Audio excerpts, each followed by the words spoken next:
ท่านผู้ฟังทั้งหลายเราจะทบทวน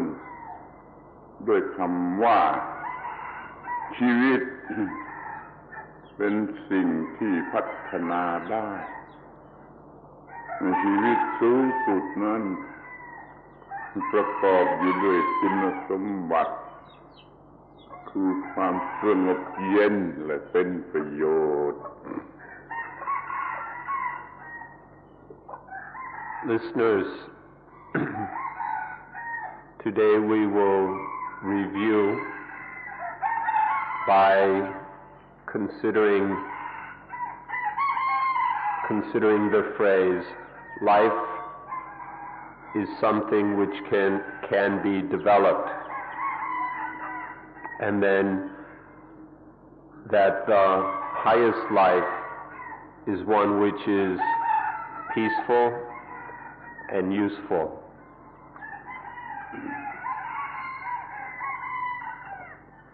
ชีวิตธรรมดาทั่วไป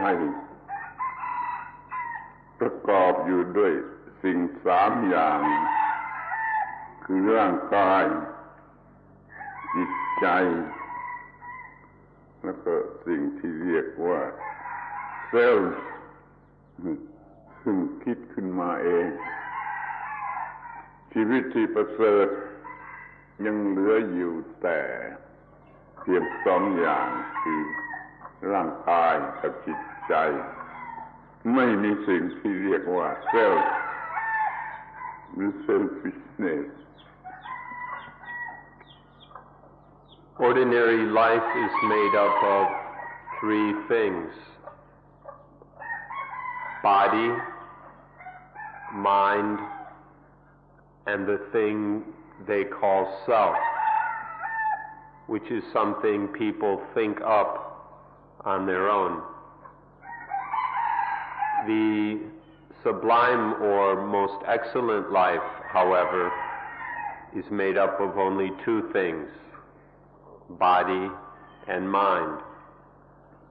There isn't any of that thing they call self or selfishness remaining. ถ้าคำว่าเซลฟ์ฟังยากหรือไม่เข้าใจ เราจะเรียกมันขึ้นหมายว่าอวิชชาก็ได้เพราะว่าเซลล์นั่นแหละให้เกิดเซลล์นั่นแหละเกิดมาจากอวิชชาหรืออวิชชานั่นแหละให้เกิดสิ่งที่เรียกว่าเซลล์ดังนั้นชีวิตที่ประเสริฐจึงไม่มีอวิชชาไม่ต้องมีอวิชชามีแต่ร่างกายกับจิตใจ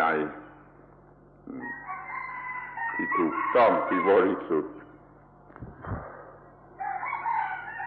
If we have trouble understanding the meaning of the word self, then we can speak instead of avijja, or ignorance, not knowing, wrong knowing. We can say this because the self arises from ignorance, or ignorance is the cause of self. Therefore, the excellent life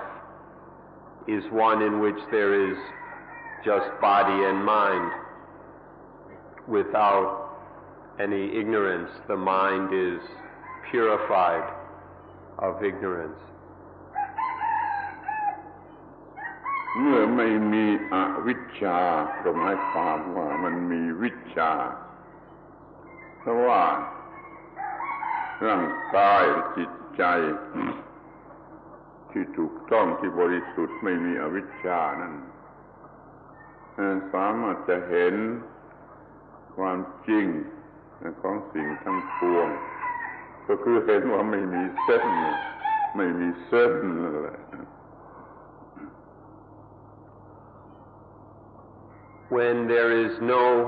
ignorance, then there is vijja, or right knowing, correct knowing. When there is no ignorance, then there is the knowledge that everything is not self. Instead of the illusion of self, there is the correct understanding of not self. And then life is freed of all problems. ชีวิตธรรมดา ที่ยังไม่ได้พัฒนาทำแบบนี้ มันก็ดูแล้วก็เห็นสิ่งต่างๆด้วยอวิชชาในชีวิตที่พัฒนาแล้วมันก็ดูแล้วก็เห็นสิ่งต่างๆด้วยวิชชานั้นมันจึงตรงกันข้าม The ordinary undeveloped life sees everything through the eyes of ignorance, with ignorance, or avijja. But the life which has been developed sees everything according to vijja, correct knowing. วิชชาก็สร้างความเห็นผิดที่เรียกว่าตัวตนขึ้นมาเมื่อมีเวทนา feeling หรือมีอาเวก emotion ใดๆแล้วมันก็เกิดสร้างความเห็นผิดว่าฉันหรือกูรู้เห็นสัมผัสรู้สึกคิดนึกต่างๆจนเราต้องพูดว่าผู้กระทำเกิดทีหลังการกระทำจึงต้องเข้าใจให้ได้ว่าผู้กระทำมันเกิดทีหลังการกระทำ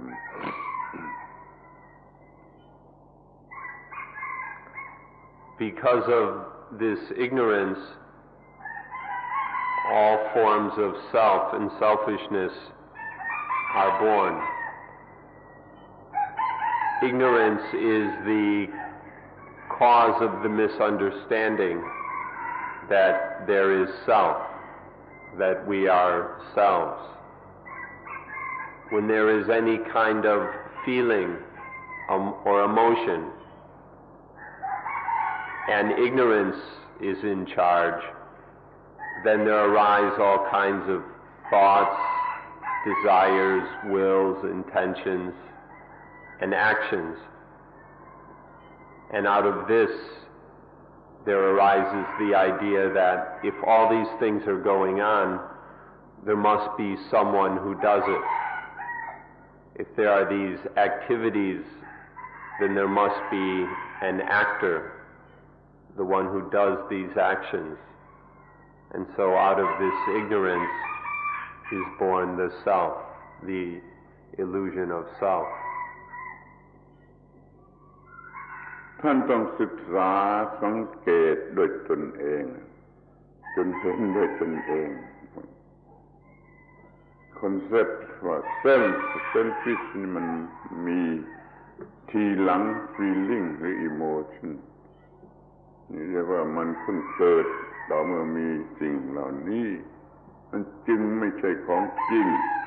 ไม่ใช่ของมีอยู่จริงหรือของมีอยู่แล้วตลอดเวลามันเพิ่งเกิดตามความปรุงแต่งของเวทนาหรืออาเวกดังนั้นจึงเป็นของที่เรียกได้ว่ามายไม่ใช่ตัวจริงแล้วท่านก็จะเห็นได้ทันทีว่าผู้กระทำเกิดทีหลังการกระทำและจากการกระทำนั่นเอง You need to study for yourself until you realize within yourself that this thing called self always arises after the action, after any feeling, that the self always arises after a feeling or an emotion. These feelings and emotions and thoughts and everything else come before the sense of self. We need to examine this carefully within our own experience until we realize that then this self isn't some constantly existing thing. It's just an illusion created out of the mind, created by the mind due to ignorance. If we watch carefully, then we see that the actor comes after the action. This illusion of an actor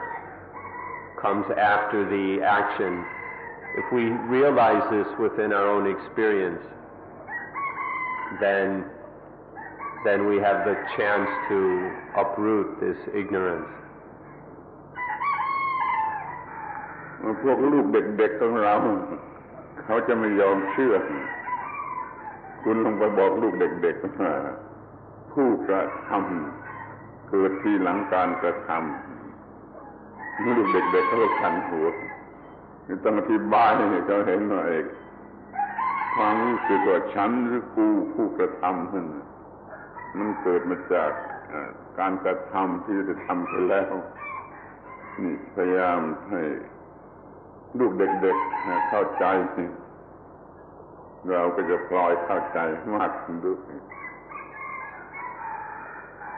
If you tell this to a little kid, they won't believe you. If you say that the actor comes after the action, they won't believe that. It goes against the child's logic. So we must try to explain this to the children, how the illusion of the actor, the one who acts or does, comes after the action or activity. If we do this, if we can actually help the child to understand this, then we ourselves will benefit also because we will have understood it more clearly ourselves. แม้ว่าจุดตั้งต้นที่สุดมันก็ผิดนะคือว่าเมื่อระบบประสาทหรือว่าซิสเต็มมันรู้สึกเห็นโดยระบบประสาทมันจึงค่อยเกิดความโง่ว่าฉันเห็นมันมีการเห็นแล้วมันจึงมีความรู้สึกว่าฉันเกิดขึ้นมาสำหรับเป็นผู้เห็นนั้นฉันมันจึงเพียงมายาเป็นคอนเซ็ปต์ที่เป็นมายาไม่ใช่เซลฟ์อันแท้จริงแต่เราทุกคนก็ว่าเซลฟ์ฉันตัวฉันคือตัวตนที่แท้จริงแล้วก็เป็นผู้เห็นฉันมีเซลฟ์ไว้สำหรับเห็นนั่นคือความเข้าใจผิดความที่ถูกคือเซลฟ์เพิ่งเกิดเมื่อมีการเห็นโดยระบบประสาทแล้วความโง่หรืออวิชชามันก็เกิดขึ้นมาว่าฉันเป็นผู้เห็น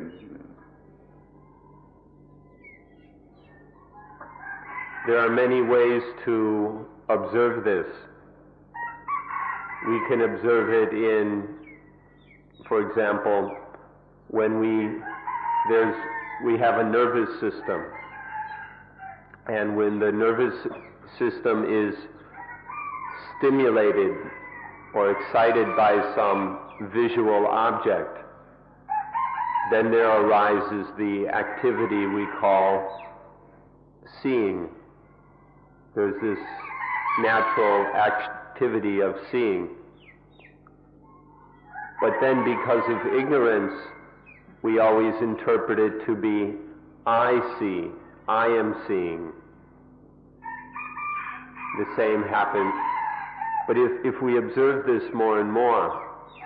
we see that this I, this me that sees, is a concept created by the mind. it's merely an illusion that doesn't have any reality in itself. There isn't any real self that exists there. There's just this, all that exists is a concept created due to the mind's ignorance. We can observe the workings of the nervous system, seeing, hearing, smelling, and so on, and we will see that the self, the concept of I, of me, is an illusion created after the fact. ถ้าลูกเด็กๆก็จะถามว่าก็ระบบประสาทมันเป็นเซลล์ใช่ไหมหรือมันมีเซลล์ใช่ไหมเราบอกว่าไม่มีไม่ใช่ระบบประสาทไม่ใช่เซลล์แล้วก็ไม่มีเซลล์เป็นเพียงระบบประสาทตามธรรมชาติสามารถจะรู้สึกได้อย่างนั้นเอง Children might ask, well then is this nervous system, is it the self, or does it have a self? And we must reply to them, of course not. The nervous system is neither a self, nor does it have a self. It's just a natural system that functions naturally according to natural laws. It neither is a self nor has a self. ที่นี่ทางหูก็เหมือนกันเมื่อมีคลื่นเสียงมากระทบหูระบบประสาทที่หูก็ทำหน้าที่แล้วก็รู้สึกต่อเสียงโดยไม่ต้องมีเซลล์หรือเส้นทำหน้าที่มันเป็นธรรมชาติที่ระบบประสาทที่หูมันทำหน้าที่มันก็มีอาการได้ยินมี consciousness เกิดขึ้นที่หูทางหูแล้วก็ไปเข้าใจผิดไปแล้วว่านั่นน่ะคือเซลล์ผู้ได้ยินน่ะคือเซลล์เรื่องหูก็ผิดอย่างเดียวกับเรื่องตา Or we can take the ear when some sound waves stimulate the nervous system at the ear, then there arises what we call ear consciousness, the mental knowing that the ear is stimulated. The physical stimulation stimulates the mind, and the mind is conscious of some sound. Now this just happens naturally. The sound waves, the nervous system are naturally existing things. Consciousness arises naturally. It's just how things work. But because of ignorance, we go and misinterpret that consciousness as being I hear, I am hearing. Instead of there just being natural hearing, ignorance adds the concept of self. ทีนี้เรื่องของจมูกก็อย่างเดียวกันมีกลิ่นมากระทบจมูกระบบประสาทที่จมูกก็ทำหน้าที่ลิ้นนี่ก็เหมือนกันมันมีสิ่งที่เป็นรสกระทบที่ลิ้นระบบประสาทที่ลิ้นก็ทำหน้าที่ที่นี่ที่สำคัญที่สุดก็คือระบบผิวกายทั่วไประบบประสาททางผิวกายทั่วไปมันก็มีสิ่งที่มากระทบมาสัมผัส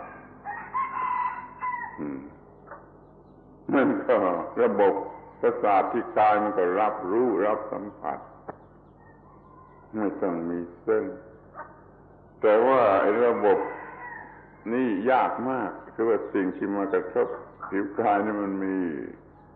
บวกลบที่รุนแรงมากที่เป็นบวกก็มีแล้วก็เป็น attractive มากมันจึงมีความหวั่นไหวมากมีปัญหามากเกี่ยวกับสิ่งที่มากระทบทางกายทั่วไป เรียกว่าทั้ง5อย่างเหมือนกันระบบประสาทรู้สึกและอวิชชาก็ผู้รู้สึก It works the same way with the other senses as well. For example, the nose, the nervous system at the nose is stimulated by various volatile gases or smells. And then the tongue is stimulated by tastes, flavors on the taste buds. In both cases, it's just a natural reaction of the world against our nervous system. And then we come to the most important of all, the sense of touch, the sense of touch in our skin throughout our body. This one is very important because it's being stimulated constantly, and some of these stimulations are quite powerful. The positives and negatives felt by our body, by the sense of touch, can be very powerful and are often extremely attractive. And so when the sense of touch is stimulated in some way or another, then very easily ignorance arises. I am touched, I am touching. Through ignorance, the illusion of self can come into all of the senses. They're all the same in that they work naturally, and if ignorance takes over, then all of them will be in each case the concept of self will arise. ที่นี่ก็มาถึงระบบที่6ระบบสุดท้ายซึ่งสำคัญมาก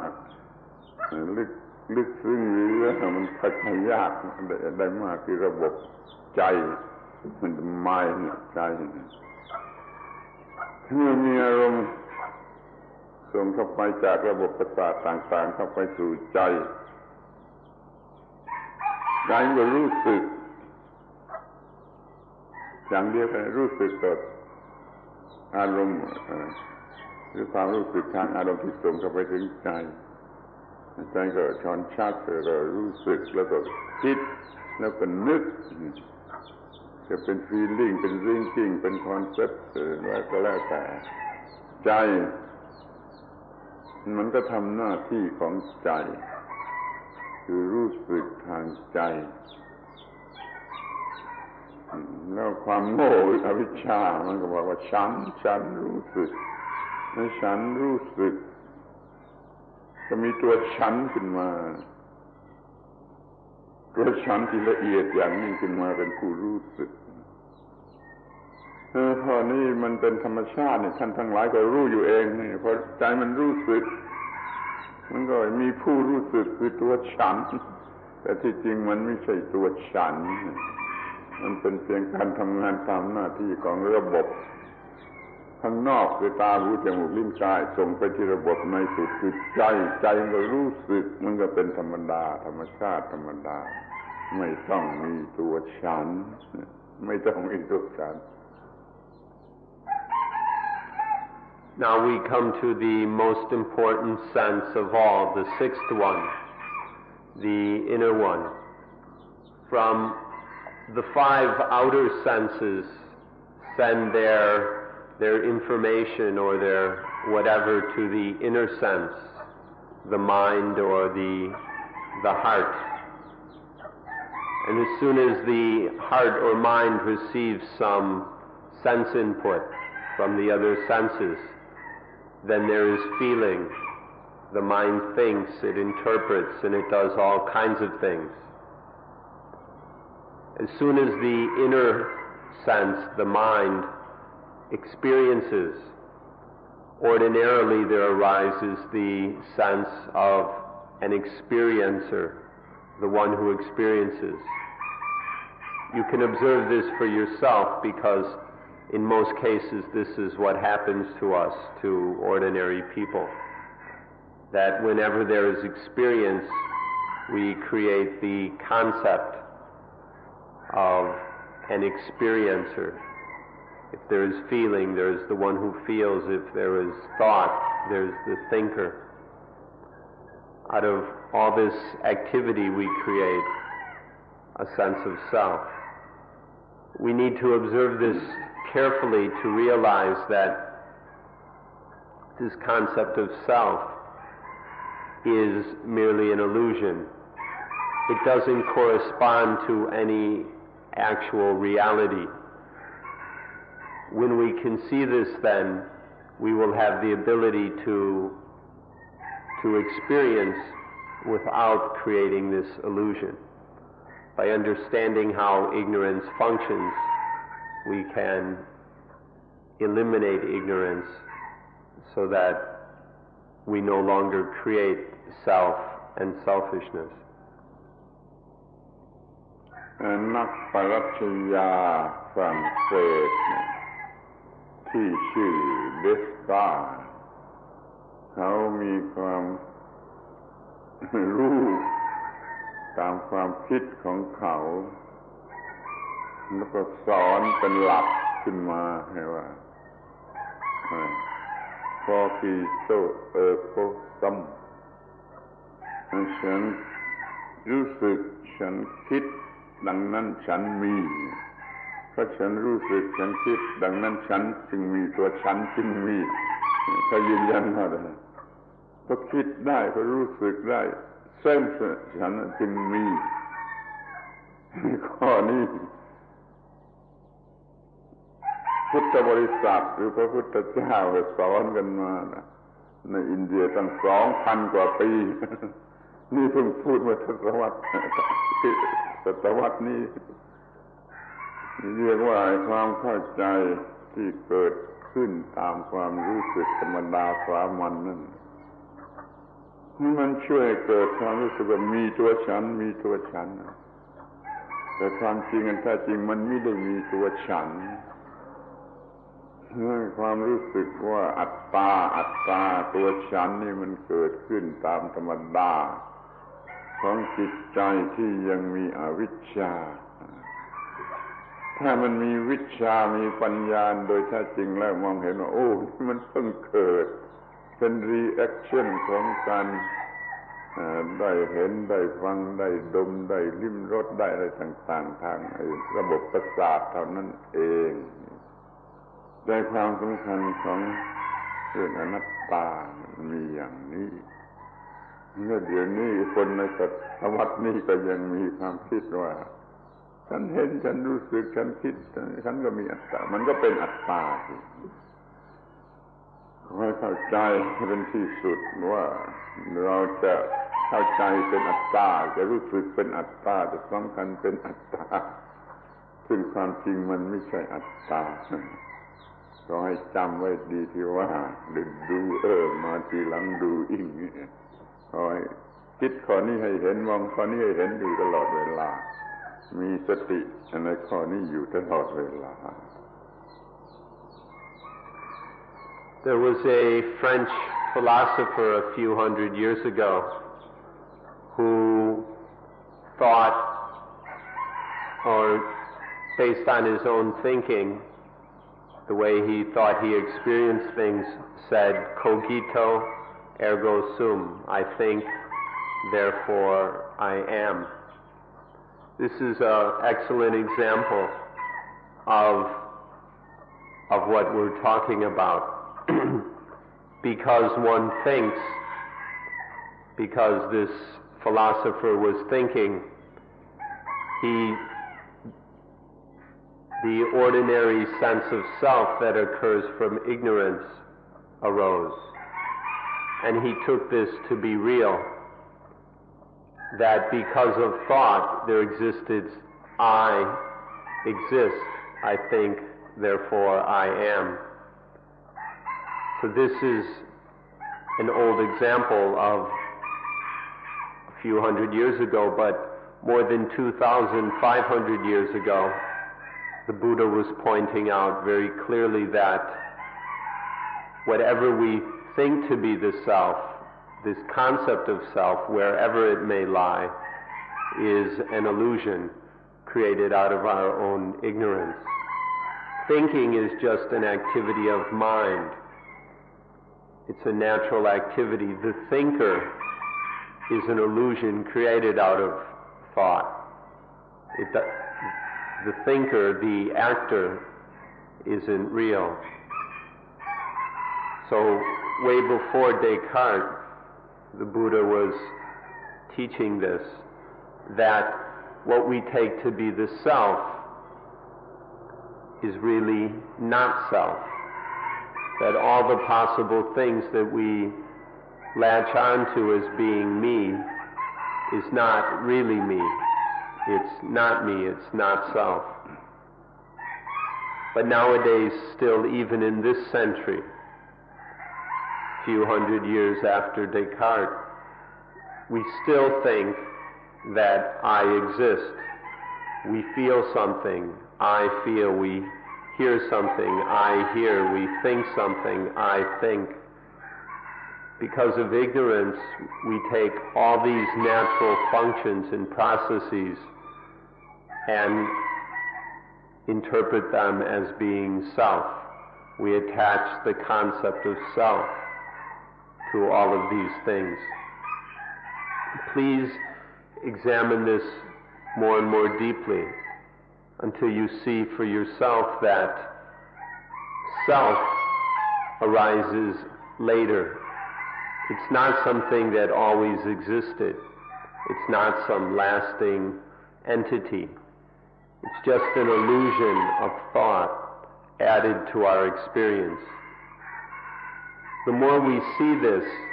if we see this clearly enough, then we can live with vicha, knowledge, and panya, wisdom, rather than with avijja, ignorance. When we see that all these things are actually not self, then we can live with wisdom. And when there's this wisdom in place of ignorance, then this whole confusion and delusion of self will not occur. ทีนี้เราก็จะมาดูกันถึงสิ่งที่จะถูกเข้าใจผิดคือสิ่งที่เราจะเห็นและเข้าใจผิดสิ่งเหล่านั้นก็มีอยู่เต็มไปหมดเพื่อการศึกษาง่ายๆเราก็จะแบ่งเป็นหมวดเพื่อจะศึกษาง่ายหมวดแรกนี่เราเรียกว่าอายตนะคำนี้แปลให้ถูกก็ต้องแปลว่าสิ่งที่อาจจะสัมผัสได้หรือรู้สึกได้เรียกว่าอายตนะก็ได้แก่ตาหูจมูกลิ้นกายใจที่ประกอบอยู่ด้วยระบบประสาทแต่เราไม่ได้เห็นว่ามันเป็นสักว่าระบบประสาทเราเห็นเป็นตัวตนเสมอเราเห็นเป็นตัวตนเสมออายตนะทั้งหกเราเห็นว่าเป็นตัวตนเสมอ Now we'll examine some of the things which tend to be misunderstood, the things that are mistaken to be self. The world is full of such things that we misguidedly take to be self. So we'll consider them, we'll break them up into categories and examine them category by category.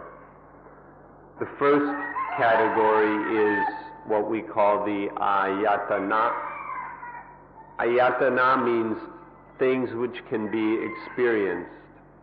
things which are experienced or can be experienced, or things which experience. And this means specifically the eyes, ears, nose, tongue, body, and mind, and the associated nervous system. So the first thing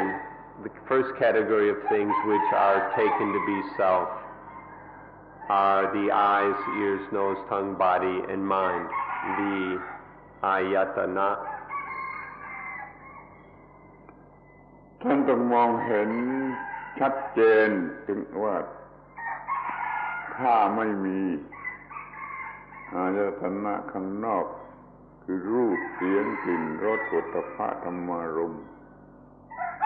อายตนะข้างในคือตาหูจมูกลิ้นกายใจก็ไม่มีก็มีไม่ได้ก็ไม่มีจนกว่าจะมีอายตนะข้างนอกมาถูกกันเข้ามันจึงจะเกิดว่ามีตาหูจมูกลิ้นกายใจขึ้นมา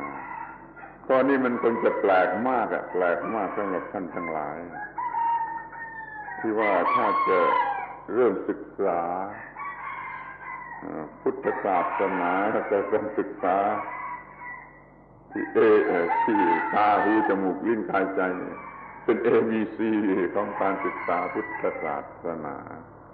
ท่านจะต้องเข้าใจสิ่งที่เรียกว่าอายตนะนี่ให้ดีนั่นจะเป็นการตั้งต้นพุทธศาสนาที่ดี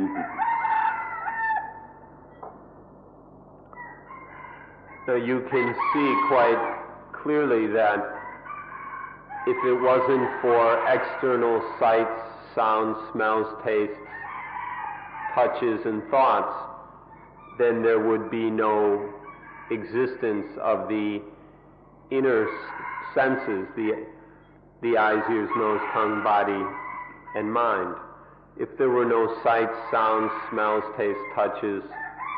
and thoughts, there's no way that the inner senses, sense organs, could exist. We call the sights, the forms, sounds,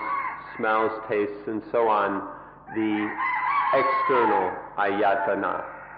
the outer things which are experienced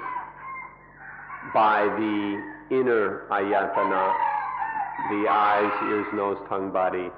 and mind. Notice that you can't have one without the other. We can't have the inner ayatana without the external ayatana. Now it may seem strange to you that this is the place where we begin our study of Buddhism. This isn't the way people usually begin studying something. But in Buddhism, our study begins with just the eyes, ears, nose, tongue, body, and mind, and the sights, sounds, smells, tastes, touches, and thoughts. These are the ABCs of Buddhism. This is where we begin our study. มันก็จะแปลกมากสำหรับท่านทั้งหลายอีกที่ว่าหลักธรรมะในพุทธศาสนานั้นถือว่าเราไม่ได้มีตาหูจมูกลิ้นกายใจนี่อยู่ตลอดเวลาไม่ได้มีอยู่ตลอดเวลามันมีอยู่ต่อเมื่อมันทำหน้าที่ถ้าเมื่อตาทำหน้าที่ของตาเราจึงเรียกว่าตามีหรือตาเกิดขึ้นมาดีกว่าตาเกิดขึ้นมาพอตาไม่ได้ทำหน้าที่ก็ตาดับลงไปคือเราไม่มีตาแต่มันมีอะไรมากระทบตาทำหน้าที่เวลานั้นเรามีตาพอหยุดทำหน้าที่หรือไม่มีหน้าที่มันก็เรียกว่าเราไม่มีตาแล้วยังเรียกว่าตาเกิดตากระดับตาเกิดตาดับนี่แปลกหูก็เหมือนกันไม่ได้มีอยู่ตลอดเวลาทำหน้าที่ต้องมีเสียงมากระทบจมูกก็เหมือนกันเมื่อกลิ่นมากระทบลิ้นก็เหมือนกันมีรสมากระทบผิวกายก็เหมือนกันก็มีผิวสัมผัสกายมากระทบจิตก็เหมือนกันต่อเมื่อมีอารมณ์ของจิตเข้าไปกระทบมันจึงจะทำหน้าที่แล้วมันก็ดับมันจึงมีคำพูดว่าตาหูจมูกลิ้นกายใจนี่เกิดดับก็ต้องอยู่ตลอดเวลาถ้าท่านเข้าใจข้อนี้ได้ท่านจะเข้าใจพุทธศาสนาได้โดยง่ายเลย ทั่วตลอดครบถ้วนขอให้เข้าใจว่าอายตนะนี้เราก็ยังไม่ได้มีอยู่ตลอดเวลาเช่นตาถ้าเราหลับเสียมันก็ไม่มีตาหรือไม่มีอะไรมากระทบตาเกิดความรู้สึกทางตาเราก็ไม่มีตาเราจึงมีเวลาที่เราไม่มีตาหูจมูกลิ้นกายใจนี่อยู่แล้วก็อยู่เป็นประจำจนกว่าจะมีอะไรมากระทบมันเราจึงจะมีตาหรือเรียกว่าตาเกิดขึ้นมาหูเกิดขึ้นมาใช้คำว่าเกิดใช้คำว่าดับด้วยกับอายตนะเหล่านี้ Another thing that will seem strange to you is that in Buddhism we say that the eyes, ears, nose, tongue, body, and mind don't exist all the time. The eyes, etc., are not always here. They don't always exist. Now, this may sound strange to you, so listen carefully. If you can the more you understand this, the easier it will be for you to understand all of Buddhism. We don't say that the eye is always present, but only when the eye performs the function of seeing, only when the physical eye is stimulated by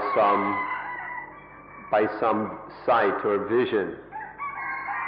only when it is stimulated into functioning do we say that the eye exists. So when it functions, we say the eye exists, or we say the eye arises. When that functioning stops, then we say the eye ceases.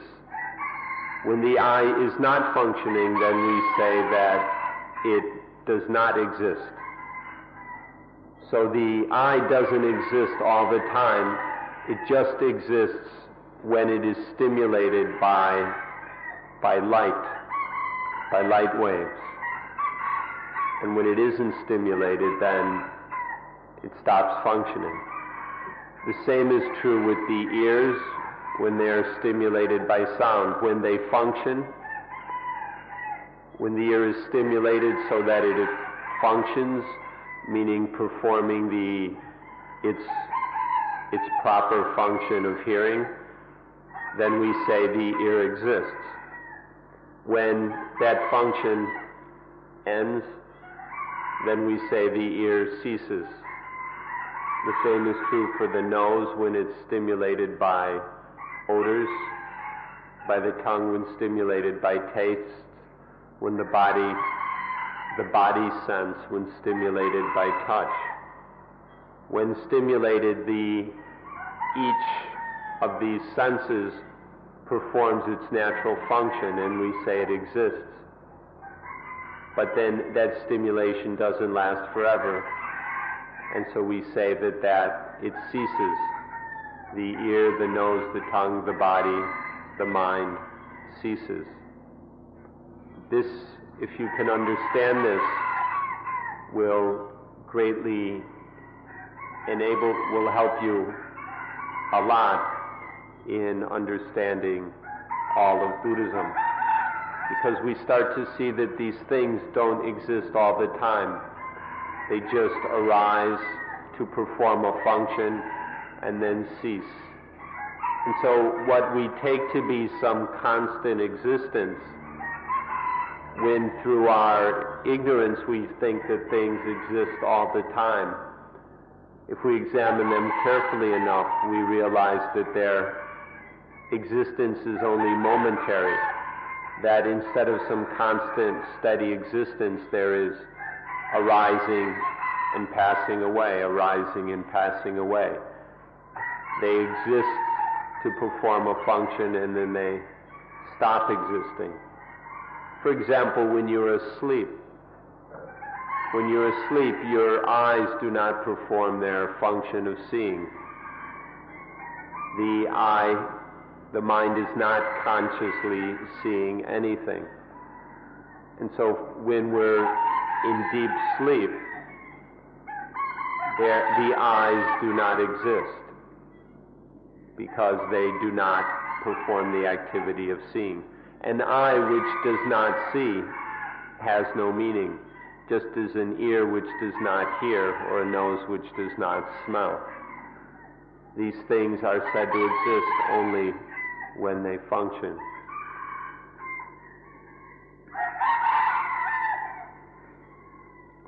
เมื่อตาเห็นรูปเราก็จะต้องรู้ความจริงว่าตาเห็นรูปไม่ใช่ผู้เห็นรูปเมื่อหูได้ยินเสียงก็หูระบบประสาทของหูทำหน้าที่ได้ยินเสียงไม่ใช่ผู้ได้ยินเมื่อจมูกได้กลิ่นก็ไม่ใช่ผู้ได้กลิ่นเมื่อลิ้นได้รสก็ไม่ใช่ผู้เมื่อสัมผัสผิวหนังทั่วไปทั้งตัวเพราะว่าสัมผัสระบบประสาทที่ผิวหนังทั่วไปมันรู้สึกเป็นระบบประสาทข้างนอก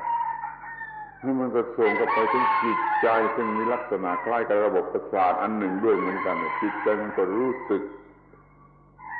เป็นความหมายเป็นอะไรต่างๆอีกทีหนึ่ง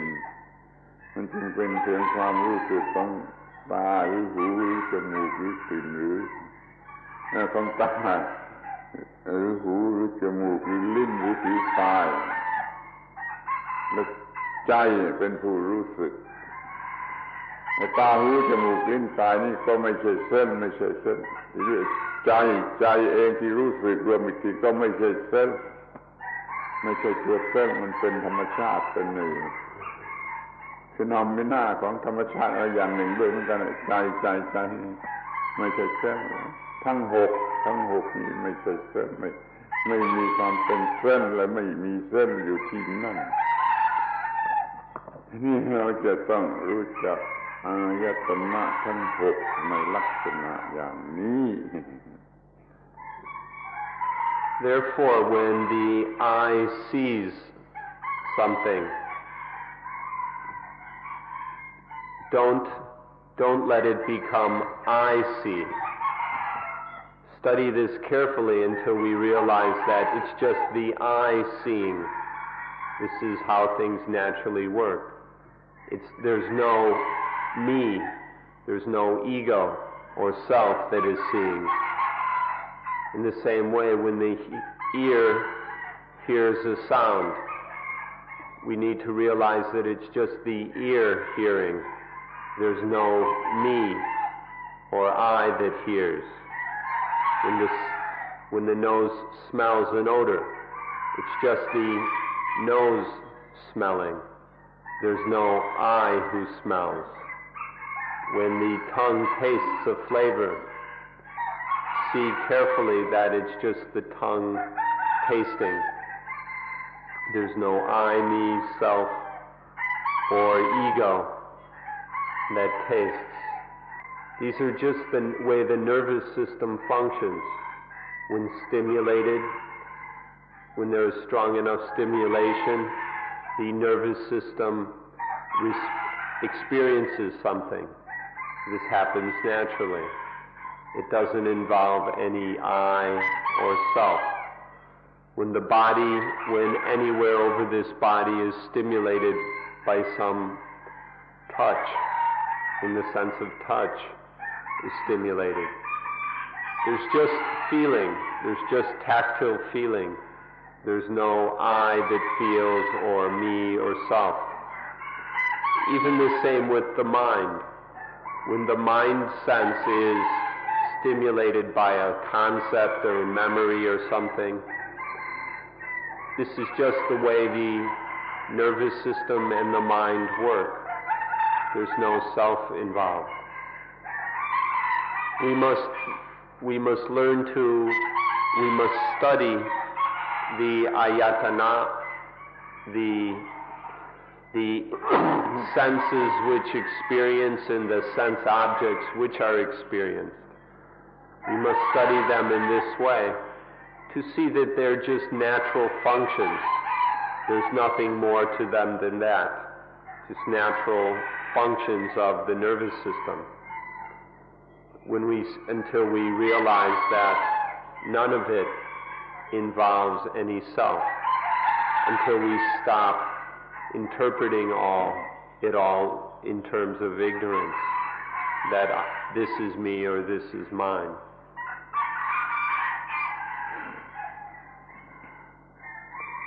มันมีความโง่ครั้งที่หนึ่งหรือชั้นที่หนึ่งว่าตนตาเป็นตนหูเป็นตนจมูกเป็นตนลิ้นเป็นตนที่กายเป็นตนใจเป็นตนนี่เป็นความโง่ครั้งที่หนึ่งแล้วมันจะมีความโง่ครั้งที่สองซ้อนเข้ามาทั้งที่ว่าไอ้ตนก็ไม่ได้มีอยู่จริงแต่มันยังโง่ได้อีกว่าของตนตัวตนก็ไม่ได้มีแต่มันยังโง่ว่าของตนตาของกูหูของกูจมูกของกูลิ้นของกูร่างกายของกูใจของกูใจของกู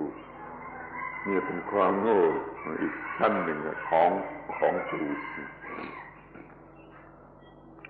There are two levels of stupidity that arise here. The first kind of stupidity is that I see, I hear, I smell, I taste, I touch, I think. When these natural functions take place, ignorance turns them into I and me. So this turning these things into self, or taking them to be self, is the first level of ignorance. And when we're that ignorant, then we go to the second level of ignorance, which is to interpret things as mine. My eyes, my ears, my nose, my tongue, my body, my mind. Once the self, the concept of self exists, then the concept of mine, things belonging to self, arises too. There are these two levels of foolishness that occur here. แล้วมันยังขยายตัวต่อไปอีกว่าอะไรก็ตามถ้าเข้ามาเกี่ยวข้องกับตาหูจมูกลิ้นกายใจแล้วก็จัดเป็นของตนหมดอะไรก็ตามถ้าเข้ามาเกี่ยวข้องกับอาจารย์เหล่านี้แล้วก็ถูกเห็นเป็นของตนนี่เป็นระบบใหญ่เป็นความโง่ระบบใหญ่ว่าตัวตนหรือว่าของตนในอายตนะทั้งหกAnd then this ignorance spreads out all over the place. When there's this ignorant understanding that there is self, then anything that comes into contact with the self is taken to be mine. When we take the eyes, ears, nose, tongue, body, and mind to be self, then whatever is seen, heard, smelled, etc., is taken to be mine. And so this stupidity spreads out, taking over more and more. ขอให้เรารู้จักสิ่งที่เป็นที่ตั้งแห่งความยึดถือว่าตนหรือของตนเนี่ยหมวดที่หนึ่งคืออายตนะทั้งหกเมื่อทีนี้เราก็จะมาดูถึงหมวดที่สองที่มันละเอียดยิ่งขึ้นไปอีกนี่เราก็จะเรียกว่าขันธะaggregate ขันธะห้าหมายความว่าระบบชีวิตทั้งหมดนี่แยกออกดูเป็นห้าที่หนึ่งคือร่างกายคือรูปนี่ฝ่ายกายฝ่ายวัตถุนี่ฝ่ายใจแยกเป็นสี่คือเวทนา feeling สัญญา perception สังขาร conception วิญญาณ consciousness เนี่ยมันจึงนับเป็นห้าพยายามทำความเข้าใจเรื่องห้าเรื่องขันธ์ห้ารูปเวทนาสัญญาสังขารวิญญาณนี่แหละยิ่งเป็น ที่หลอกให้เข้าใจว่าเป็นตัวตนยิ่งขึ้นไปอีกยิ่งขึ้นไปกว่าอายตนะอีกเรียกว่าขันธ์ทั้งห้า So please know this first category of things which are taken to be self, taken to be I and mine, the various ayatana. Next we come to the second category, which is more subtle than the first. These are what we call the five Kanda, or aggregates. The five Kanda are what make up the system of life. The process or system of life is made up of five subsystems. These are the five primary functions that make up the human being. The first is Rupa Kanda, the body aggregate. Then there is Vedana Kanda, feeling, Sanya Kanda, perception or recognition, Sankara Kanda, which is conception or thought, and then Vijnana Kanda, consciousness. These five activities are the basic functions of life. These are the five subsystems that make up a human being. And they even more, they trick us into taking them to be self even more than the ayatana do. These are even more easily mistaken to be self than the senses. นี่เราจะเรียกกันง่ายๆว่า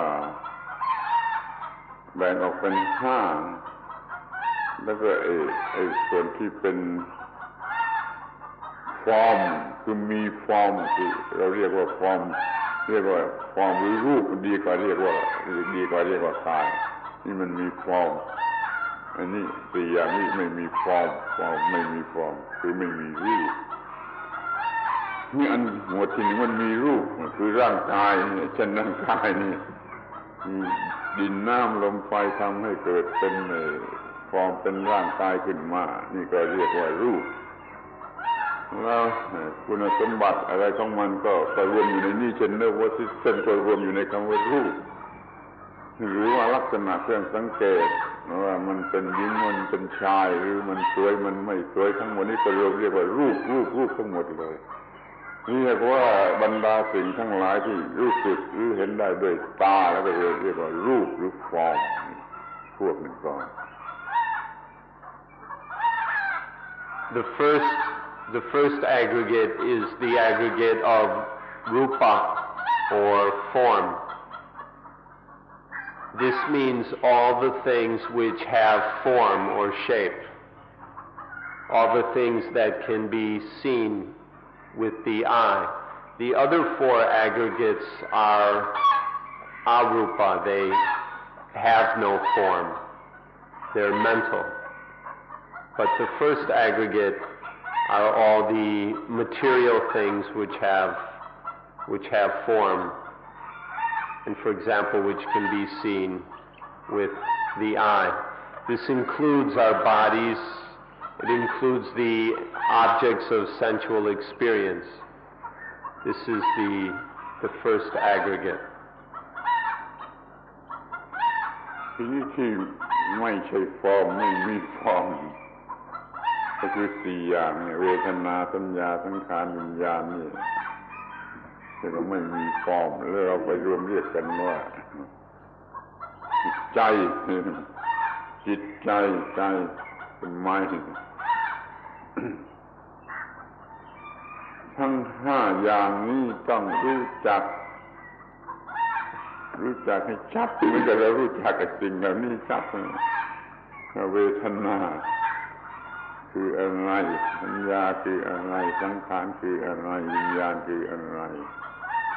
เพราะว่าสิ่งเหล่านี้จะหลอกให้เห็นว่าเป็นตัวตนยิ่งไปกว่าอายตนะเสียอีก Next are the four mental aggregates, or formless aggregates, the aggregates that make up the mind. We have to know these very well, in great detail. The feelings, the perceptions, perceiving something to be this or that, thought, conception, and the fourth one is consciousness. These four mental aggregates deceive us even more than the ayatana do. They trick us into thinking that they are me or mine quite easily. So it's important to know them. เมื่ออายตนะข้างนอกกับข้างในถึงกันเข้าเรียกว่าถึงเข้าฝ่ายฟอร์มอายตนะภายในกับอายตนะภายนอกถึงกันเข้ากันก็ต้องเริ่มเกิดสิ่งที่ไม่ใช่ฟอร์มคือขันธ์ที่ห้า consciousness ก็เกิดขึ้นอายตนะภายนอกในถึงเข้าเกิด consciousness เมื่อทั้ง consciousness และรูปนี่ consciousness ทำหน้าที่สัมผัสรู้จักรูปอยู่นี่ก็เรียกว่าผัสสะ contact ซึ่งจะทำให้เกิดขันธ์ที่สองคือเวทนารู้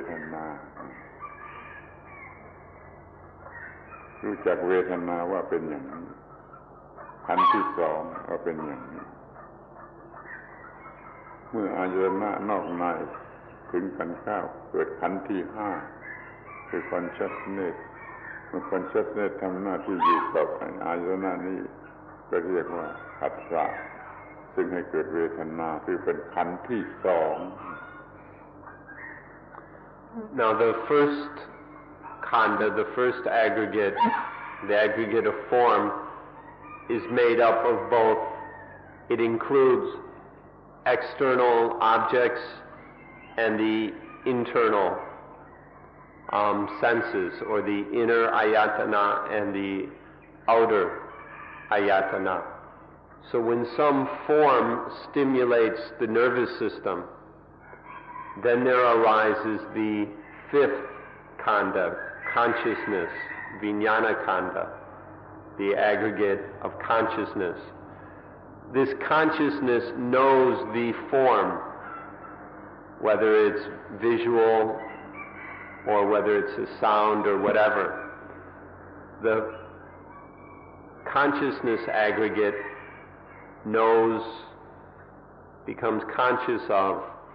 that form. When there is consciousness of some outer object, depending on one of the senses,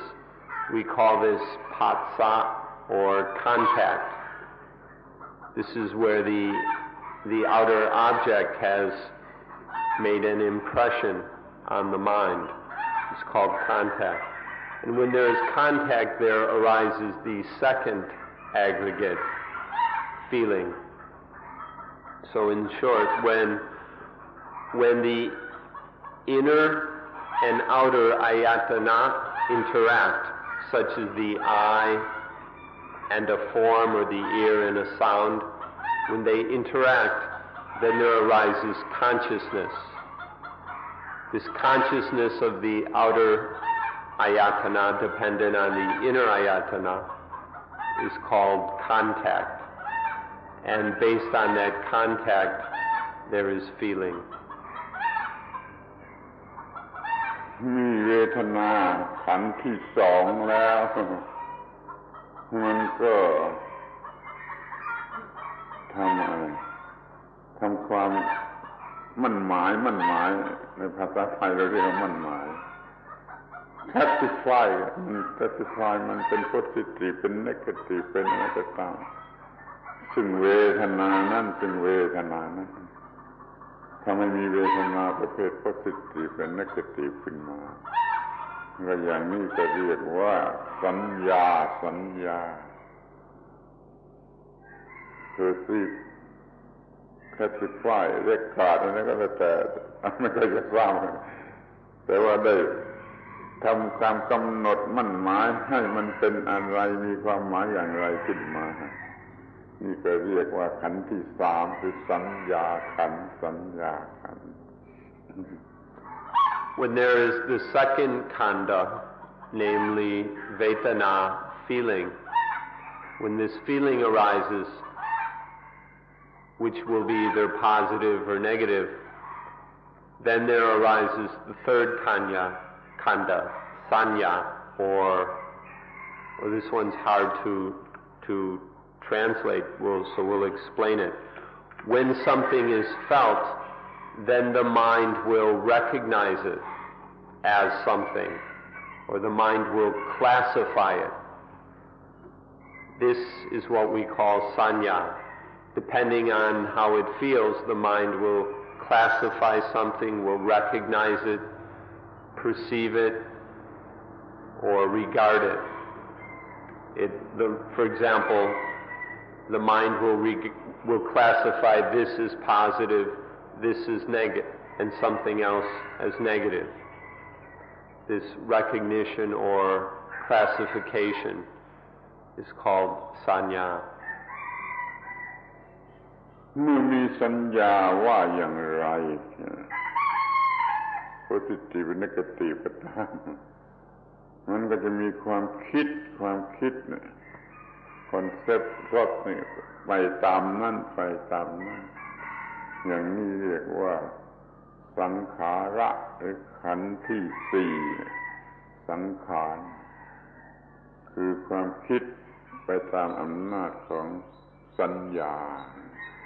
นี่คือคอนเซ็ปต์ที่จะเป็นสิ่งเลวร้ายกันที่ตรงนี้มันจะถูกหรือมันจะผิดมันก็อยู่กันที่ตรงนี้มันจะเกิดทุกข์หรือไม่เกิดทุกข์มันก็อยู่ที่คอนเซ็ปต์นี่มันถูกต้องหรือมันไม่ถูกต้องที่ธรรมดามันผิดมันเป็นคอนเซ็ปต์ว่าเส้นว่าออฟเส้นไปเรื่อยไปเนี่ยขันธ์ที่สี่ระวังให้ดีเป็นตัวตนขึ้นมาอย่างนี้ Once something is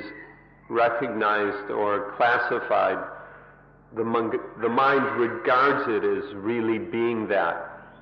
And then there arises the fourth kanda, sankhara kanda, or thought conception. The mind then thinks according to the influence of the recognition.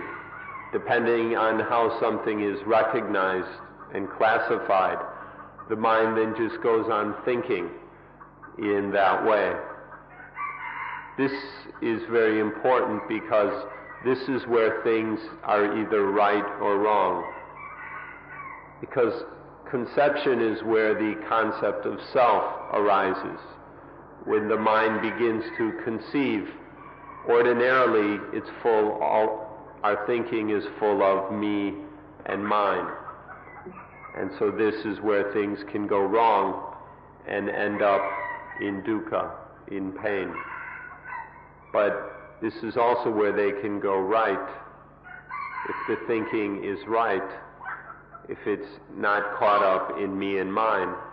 then there won't be any problems. So, under the influence of recognition and classification, then the mind thinks. And ordinarily it thinks in terms of me and mine. ขอให้ศึกษาให้ละเอียดจนมองเห็นว่าทั้งห้าอย่างนี้ทำงานฟังก์ชันเกี่ยวข้องกันทั้งห้าอย่างคือว่าอายตนะที่เป็นรูปอายตนะภายในภายนอกที่มันเป็นรูปมันทำให้เกิดไอ้รูปขันธ์เนี่ยมันทำให้เกิดวิญญาณขันธ์ consciousness และ consciousness มันทำให้เกิดเวทนาขันธ์ feeling เวทนาขันธ์มันทำให้เกิดสัญญาขันธ์สำคัญมั่นหมายที่เวทนานั้นเป็นสัญญาขันธ์ถ้าสัญญาขันธ์มันก็ทำให้เกิดสังขารขันธ์ความคิดเป็นการกระทำทางใจแล้วออกมาเป็นทางกายทางวาจาขันธ์ทั้งห้าทำงานสำคัญกันตลอดเวลาในชีวิตของเราอย่างนี้ทั้งห้าไม่ใช่ตนไม่ใช่ของตนนี่เป็นของธรรมชาติล้วนๆธรรมชาติเป็นอย่างนี้เองธรรมชาติเป็นอย่างนี้เองอย่าได้เห็นเป็นตัวตนเลย Now please observe these until you see how closely they interact, how these 5 sub-functions are mutually interdependent, that you can't have one without, or each functions dependent on the others. It begins with rupa kanda, the senses and the forms in the world. This stimulates consciousness, vijnana kanda. When there is then contact, the feeling kanda arises. When something is felt, then it is recognized and classified, which is sanya kanda. And then last, when something is recognized and classified, it's thought about, which is sankhara kanda. Each, they arise in this sequentially, like this, and they depend on each other in this way. When you see more and more clearly how these 5 different functions function together, how you see how they are interdependent, then you realize more and more how none of them are a self, and that there's no need for a self. When we see how these naturally work together, we can see how a human being, a human life can function without any need for some self, some ego. None of these needs to be taken as me or mine, because they naturally function on their own together. But because it's one after the other, after the other, after another, you can't take any one of these as being a self. You can't take them all together as a self or separately as being self. ท่านจะสังเกตให้ดีจนเห็นว่าชีวิตของเราทั้งวันทั้งคืนทั้งวันทั้งคืนเนี่ยมันมีสิ่งที่เรียกว่าขันธ์ห้าขันธ์ทั้งห้านี่ครบอยู่แต่มันจะมีพร้อมกันไม่ได้มันมีซีเควนซ์ไปตามหน้าที่ไปตามลำดับของมันเราอาจจะมีขันธ์ทั้งห้าพร้อมกันในคราวเดียวกันมันมีรูปขันธ์และมันมีเวทนาขันธ์มันมีรูปขันธ์และมีวิญญาณขันธ์แล้วก็มีเวทนาขันธ์มีสัญญาขันธ์มีสังขารขันธ์จงรู้จักสิ่งเหล่านี้ให้ดีเหมือนที่เรารู้จักไอ้สิ่งของในบ้านเรือนของเราเนี่ยรู้จักขันธ์ห้าทั้งห้าให้ดีว่ามันมีเมื่อไรมันทำงานกันอย่างไรแล้วแต่ละอย่างละอย่างมันล้วนแต่ชวนให้คิดให้โง่ว่าตัวตนว่าตัวตนรูปขันธ์มันก็เหลือเกินมันทำอะไรได้ตามแบบของมันวิญญาณขันธ์ก็ยิ่งร้ายกาจไปหลอกให้เห็นเป็นตัวตนได้ง่ายที่สุดที่วิญญาณขันธ์แม้เวทนาขันธ์มันก็ยังหลอกให้เห็นว่ามันเป็นตัวตนหรือเป็นของตนสัญญาขันธ์ก็ดีสังขารขันธ์ก็ดีมองในแง่เป็นตัวตนก็ได้มองในแง่เป็นของตนก็ได้นี่คืออวิชชาในขันธ์ทั้งห้าเรารู้จักชีวิตในลักษณะที่เป็นขันธ์ทั้งห้า ไม่เห็นเป็นตัวตนอย่างนี้ถูกต้องที่สุดปลอดภัยที่สุดจะมีชีวิตที่ไม่มีความทุกข์ได้จริง If we observe these 5 khandas throughout the day, we'll see that in any moment there is one of them operating, that there isn't any moment of life when one of the khandas isn't operating. But we'll also see that they don't occur simultaneously. They function sequentially, one after the other. As we watch them functioning throughout the day, we see more and more how this happens naturally and how that none of them need be or can be taken as me or mine, as being self. We see how the rupa khanda, the form, the aggregate of form, functions. We watch it function. We see the feelings, the perceptions, the recognitions, sanya khanda, the thoughts of sankhara khanda, and the consciousness of vijnana khanda. See how one follows the other over and over again until we see more and more how human life is. The more we see this, the more we are able to look at life as being not self. And then we don't turn life into any problems or difficulties. This is something we should observe very carefully throughout the day until we know these 5 khandas as well as we know the things in our houses. All the stuff in our house we tend to know quite well. We need to know these khandas even more than that, even more subtly, because each of them is inviting us, deceiving us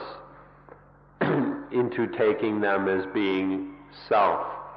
So we need to know them well enough that we're no longer tricked by them.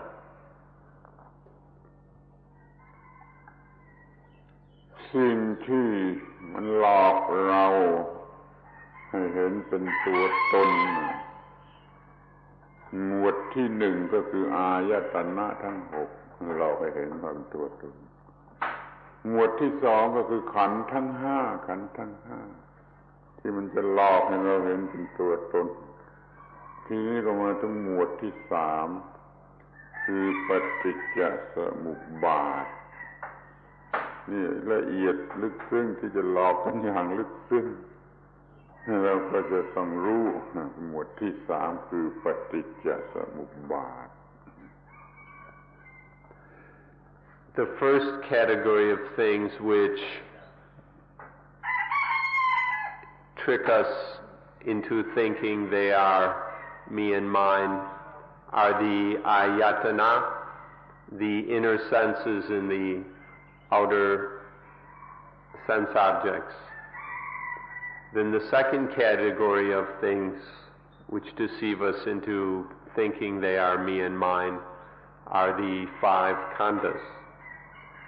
The third category is what we call dependent origination. This is the most subtle and deceptive of all. ปฏิจจสมุปบาทนี่คือไทยบาลีปฏิจจสมุปบาทะนี่คือการปรุงแต่งทางจิตใจการปรุงแต่งทางจิตใจ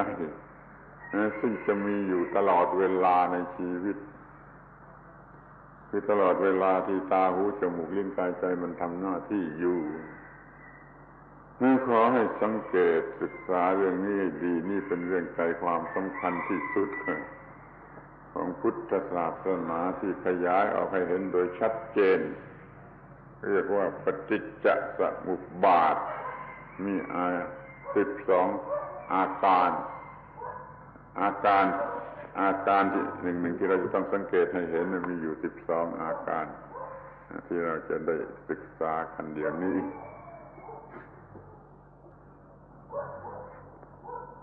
Dependent origination is the English translation of the word paticca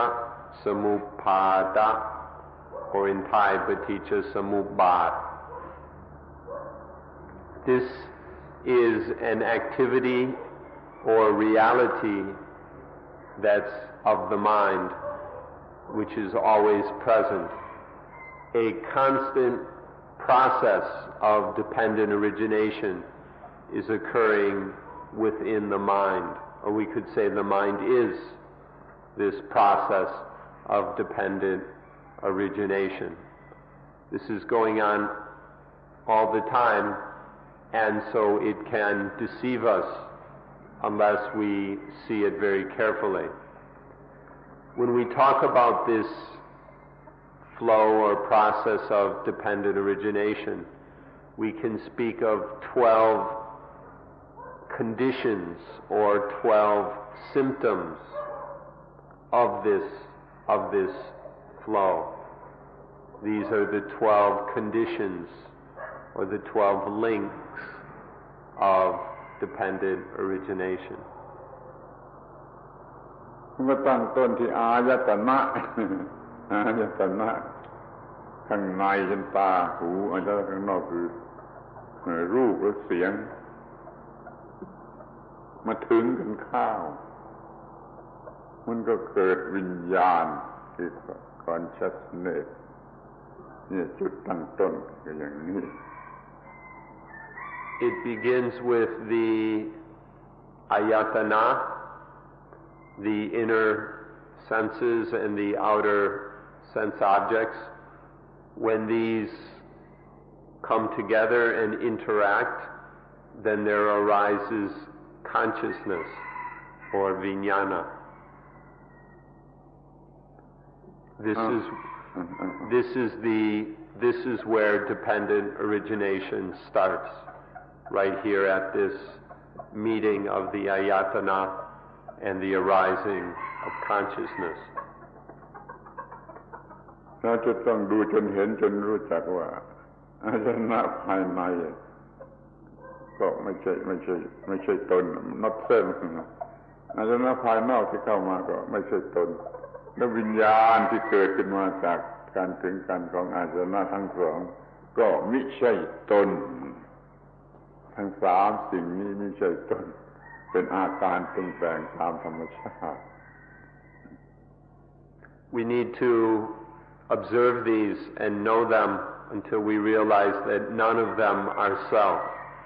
The inner ayatana, the outer ayatana are not self. This consciousness which arises is not self. To see all of these, whatever is happening, as not self.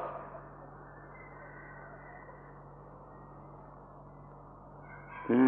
เมื่อสิ่งทั้งสามนี้คืออายตนะภายในอายตนะภายนอกและวิญญาณทำหน้าที่กันอยู่ทำหน้าที่ด้วยกันอยู่เรียกว่าถึงกันอยู่อาการนี้เรียกว่าผัสสะ contact นี่ก็ไม่ใช่ตน not self เป็นการเป็นไปปรุงแต่งตามธรรมชาติผัสสะไม่ใช่ตน Now when these three things we just mentioned meet together or happen together, when the inner ayatana, the outer ayatana, and the consciousness, when these three meet, there occurs what we call patsa, or we call this meeting of the ayatana in consciousness patsa, contact. Contact is where the experience impresses itself on the mind, on consciousness. This is also not self. This is These are natural functions. These things occur naturally working together. There is contact arising out of this natural process, but this contact is not self. เมื่อมีคอนแทคแล้วมันก็แน่นอนเป็นไปเองจะต้องมีเวทนา feeling เวทนานี่ก็ถูกปรุงขึ้นมาโดยผัสสะเมื่อผัสสะไม่ใช่ตนเวทนามันก็ไม่ใช่ตนเวทนาไม่ใช่ตนเป็น reaction อย่างหนึ่งเท่านั้น When there is contact, then there certainly will be something coming. And what comes after contact is feeling. Whenever there is contact, the mind will feel some way about that contact or experience. When contact is not self, then feeling is also not self. Feeling is just a reaction to the contact. It's nothing more. So there's no way that we can take feeling as being me or mine. เมื่อมีเวทนาแล้วจะเป็น positive ก็ตาม negative ก็ตามมันก็ทำให้เกิดความอยากความต้องการคือตัณหา positive ก็ต้องการไปอย่าง negative ก็ต้องการไปอย่างแล้วก็เป็นความอยากด้วยความไม่รู้ด้วยความโง่เขลามันจะเป็นในความอยากแบบ craving แบบ desire อย่างนี้เท่านั้นไม่ใช่ความอยากแบบ aspiration นั่นมันอยากด้วยปัญญาอยากด้วยความรู้อยากเพื่อพูดนี่มันอยากอย่าง craving อย่าง desire อยากไปตามความหมายหรือคุณค่าของ positive หรือ negative นี่เราเรียกว่าเวทนาให้เกิดตัณหาตัณหาก็ไม่ใช่ตนตัณหาก็ไม่ใช่ตนแม้มันจะรู้สึกนึกคิดอย่างไรมันก็ไม่ใช่ตนตัณหาไม่ใช่ตน When feeling arises, there will arise a desire, a wanting. When feeling is positive, there will be a certain kind of desire will go in one direction. When feeling is negative, then desire will go in another direction. But here, this desire is always ignorant. The desire we're talking about now is just foolish desire or craving. We're not talking about the want that comes from wisdom, from correct understanding. That's called aspiration or aim. But here, when the mind has been conditioned into feeling positive or negative, then it will desire according to that feeling. Now this feeling, this ignorant feeling or tanha, is also not self. It's based on things which are not self. And although it thinks in a way that creates a sense of self, it is not in itself self. This desire cannot properly be taken as me or mine. ตรงนี้จะต้องระวังให้ดีมันมีตัณหาต้องการได้ก็มีเวทนาแล้วก็มีตัณหาต้องการได้ต้องการอย่างนั้นอย่างนี้ได้เดี๋ยวจะไปเห็นว่ามีตัวตนมันจะเท่าคำสอนของเด็กก้าวคิดได้รู้สึกได้นั้นจึงมีตัวตนนี้ไม่ถูกมันจะมีตัณหาอยากอย่างนั้นอยากอย่างนี้ได้มันก็เป็นการปรุงแต่งกันตามธรรมชาติคือเวทนาย่อมให้เกิดตัณหาความคิดนึกรู้สึกที่เรียกว่าตัณหาก็มิใช่ตนตัณหามิใช่ตน This point is very dangerous. We need to be very careful. It's very easy to take desire as being self. We need to watch it very carefully to to be aware that it is not so.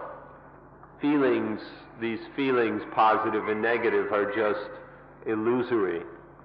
and they condition the desire. If this is the case, the desire doesn't have any lasting reality in itself. It's just a passing phenomena. But if we're not careful, we'll make the mistake of Descartes. Once there is desire, once there is experience, feeling, we'll think, because I can desire, I am. Desire is just a kind of thinking.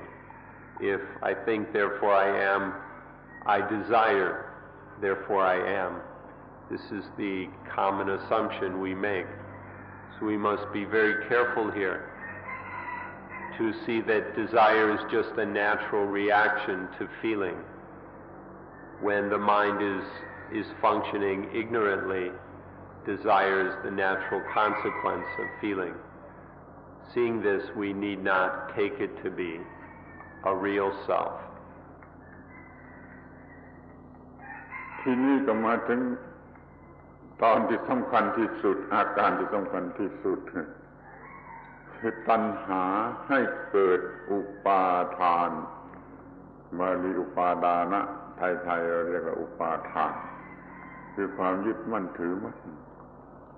เป็น attachment ก็ได้เป็น clinging ก็ได้เป็น grasping ก็ได้มันยึดถือเอาจับฉวยเอาด้วยจิตใจทางจิตใจอันนี้เรียกว่าอุปาทานความยึดมั่นถือมั่นมันเกิดขึ้นมาโดยอำนาจของตัณหามันอยากอย่างไรให้มันก็ยึดมั่นตัวฉันผู้อยากยึดมั่นในสิ่งที่มันอยากยึดมั่นในผลที่มันจะพึงได้รับมันยึดมั่นไปหมดนี่เรียกว่าตัณหาให้เกิดอุปาทานแม้อุปาทานนี้ก็ไม่ใช่ตนอุปาทานนี้ก็ไม่ใช่ตน Now we come to the most important and dangerous step, which is that tanha, desire or craving, conditions upadana or attachment. Attachment is where the mind grasps, clings, clutches. It reaches out and grabs onto and then clutches at something. It attaches to when there is desire,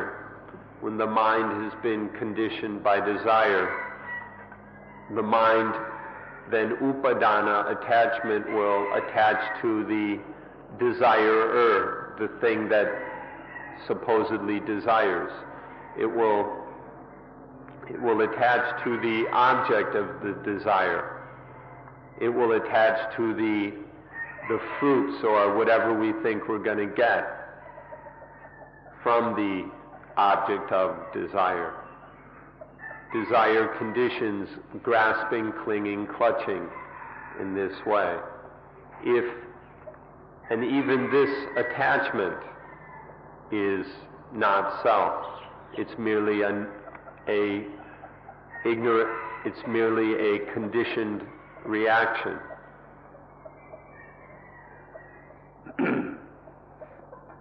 เมื่อมีอุปาทานดังนี้แล้วมันก็มีสิ่งที่เรียกว่าภาวะภาษาไทยพบเฉยๆแม้ว่าคำนี้จะแปลว่า existence มันก็ยังไม่ใช่ existence ที่เต็มรูปมันยังเป็นเพียงจุดตั้งต้นเหมือนกับการตั้งครรภ์pregnancy มันเป็นตั้งครรภ์สิ่งใดสิ่งหนึ่งขึ้นมา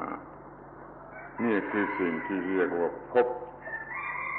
มันเป็นการตั้งครรภ์ของสิ่งที่เรียกว่าตัวตนคือความโง่ว่าตัวตนน่ะความโง่ว่าตัวตนมันไม่ใช่ตัวตนจริงความโง่ว่าตัวตนมันตั้งครรภ์ขึ้นมาอาการนี้เรียกว่าอุปาทานให้เกิดภพภาวะแม้ภาวะนั้นก็ไม่ใช่ตัวตนไม่ใช่ตัวตน When there is attachment, Then there is bhava, or in Thai, pop, which can be translated existence. So when there is attachment, there is existence. But although this word means existence, it doesn't mean full, complete, real existence. It's just the beginning of existence. So sometimes it's translated becoming. It's like conception. When for a pregnancy to begin, there must be conception. Bhava is like this conception which begins a pregnancy. So due to attachment, there is this existence. เมื่อมีภาวะตั้งครรภ์แล้วเด็กในครรภ์มันก็แก่ขึ้นจนเป็นเด็กที่มันจะคลอดออกมาภาวะให้เกิดชาติ birth มันก็เกิดขึ้นหมายความว่าไอ้สิ่งที่เรียกว่าตัวกูว่าของกูมันเกิดขึ้นมันแก่เป็นตัวแล้วมันออกมาจากท้องแม่ของมันนี่ก็การเกิดแห่งตัวกูเกิดแห่งของกูเต็มที่เต็มอัตราของมันเลยแม้สิ่งที่เรียกว่าชาตินี่ก็ not self ไม่ใช่ self ไม่ใช่ตัวตนเป็นเพียงการปรุงแต่งทางจิตใจเป็นเรื่องทางจิตใจไม่ใช่ตน birth. When the fetus in the womb, once the fetus is conceived, then it grows and develops until one day the fetus is mature enough to be born. In the same way, bhava is the basis for jati, which means birth. But here we don't mean physical birth as with the example of the fetus and child. Here we mean a mental birth of what is called ego, of me, mine. Dependent on bhava, the sense of self grows until it is born as a complete I am, a complete ego. The mind now is fully dominated by I, by ego. Even this birth of self, of ego, is not self. It's merely concocted. This is condition concocted by the process that we've been describing. It doesn't have any independent existence or reality that we could call a self. Even birth is not self. มันเป็น delusive ego คือเกิดจากความโง่มันเป็น illusive ego คือมันเป็นมายามันเป็นภาพลวงเป็นของลวงมัน ego หรือ self นี่จึงไม่ใช่ตัวตนไม่ใช่ตัวตน This ego is delusive. It's delusive ego. It arises out of ignorance, confusion, delusion. So it is delusive. It's an illusive ego. This ego it's created from the imagination. It doesn't have any reality to it. It's just an illusion, a mental image. So we say this ego is both delusive and elusive. It's not self. เมื่อมีอีโก้หรือว่าเส้นที่หลอกลวงเส้นที่ไม่ใช่ของจริงเกิดขึ้นแล้ว มันก็ไปคว้าเอาทั้งหมดที่เข้ามาเกี่ยวข้องเนี่ยเป็นของมันเช่นมันไปคว้าเอาการเกิดจากท้องแม่เป็นการเกิดของกูเอาความแก่เป็นแก่ชราเป็นของกูความเจ็บไข้เป็นของกูความตายเป็นของกูหรืออะไรที่มันเข้ามาเกี่ยวข้องกับไอ้เส้นนั้นแล้วมันเป็นของกูไปหมดทรัพย์สมบัติเงินทองเข้าของชื่อเสียงบุตรภรรยาสามีเงินทองเป็นของกูเป็นของกูท่านไอ้สิ่งที่เรียกว่าเซลล์อีโก้นั้นจึงเป็นผู้แบกของหนักคือ burden of life เนี่ยเรียกว่าของหนักอีโก้ไม่ได้ทำอะไรนอกจากแบกของหนักทุกอย่างไว้ตลอดเวลาท่านไอ้เซลล์อีโก้นี่จึงเป็น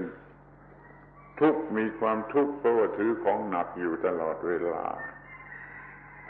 อีโก้หรือสมบัติของอีโก้มันก็นอตเส้น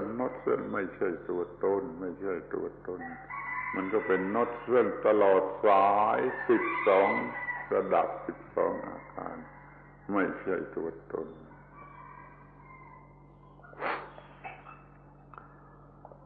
Now when the ego is born, when this ego is born, it rakes in everything that comes into contact with it as being mine. Once there is this me, anything that associates with it or has anything to do with it is taken to be mine. This is how the ignorant mind functions. For example, when there is ego, then this ego will attach to physical birth. The fact that one has been born, this physical birth will be attached to as my birth. Any illness, sickness, or pain will be attached to as my illness, my sickness, my pain. Aging becomes my aging, I'm getting old. Death becomes my death, I will die. All the things associated with the ego are then taken to be mine. Wealth, possessions, money, jewels, fame, honor, status, husbands, wives, children, house, home, car, pets, everything associated with this ego becomes mine. So, can you see the ego is carrying around all this stuff? The ego doesn't do anything except carry around all these burdens. So we call this the burden of life. The only thing the ego does is carry around this heavy load, because everything that comes into contact with it is taken to be mine. Now this ego itself, or all the things that are attached to as mine, as belonging to the ego, all of these are still not self.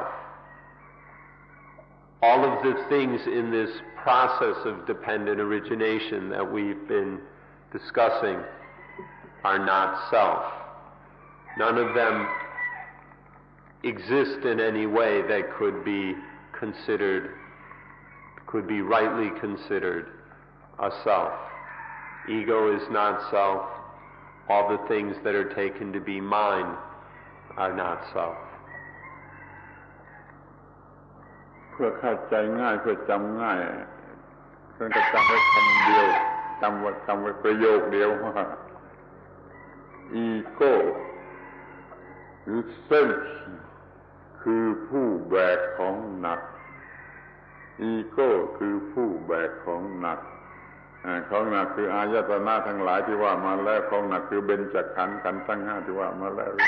ทุกอย่างแม้แต่ตัวชีวิตนั่นเองก็เป็นของหนักอีโก้หรือเซลนี่ก็คือผู้แบกของหนักเกิดเป็นเซลเป็นอีโก้ขึ้นมาก็ได้แบกของหนักสมน้ำหน้าทีเดียวมันไม่มีอีโก้ไม่มีเซลก็ไม่มีการแบกของหนักมันก็ไม่มีความทุกข์เรื่องมันมีเท่านี้อีโก้ผู้แบกของหนักหมดอีโก้ก็ไม่มีการแบกของหนักTo remember all this, we can express it in just one sentence. Please try and remember this sentence. The ego or self is the one that carries the burdens. The ego is the carrier of all burdens. Whether we're speaking of the ayatana, inner and outer, or the 5 khandas, or whatever, the ego carries all these things around as a burden. Because of ego, all these things become heavy loads. We can just, to make it even simpler, we can just say life. Ego is what carries the burden of life. But when there's no ego, there's no burdens. When there's no ego to carry around all these heavy weights, there's no burden. That means there's no suffering.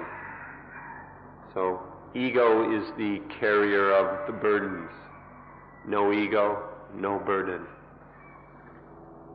อีกประโยคหนึ่งว่า Final goal จุดสุดท้ายของชีวิตที่ดีที่สุดคือโยนอีโก้ทิ้งออกไปคือ Final goal ของชีวิตที่ประเสริฐ One more sentence. The final goal of the most excellent life is to throw away the ego. The most beneficial, the most useful and advantageous thing we can do in life is to take the ego and throw it away. This is the final goal of the most excellent life. เมื่อใดเรามีอีโก้เราแบกของหนัก positive ก็หนักอย่าง positive negative ก็หนักอย่าง negative อย่าเอามันทั้งสองอย่างอยู่เหนือ positive เหนือ negative เสียไม่มีอีโก้ไม่อาจจะมีอีโก้ถ้า positive negative ไม่มีความหมายแก่ใครคนนั้นไม่มีอีโก้คนนั้นไม่มีอีโก้พระอรหันต์ไม่มีอีโก้เพราะว่าอยู่เหนืออิทธิพลของ positive เป็น negative แต่เรายังอยู่ภายใต้อิทธิพลของ positive เป็น negative ก็จึงมีอีโก้ตลอดเวลาสลับกันไปเป็นเรื่อง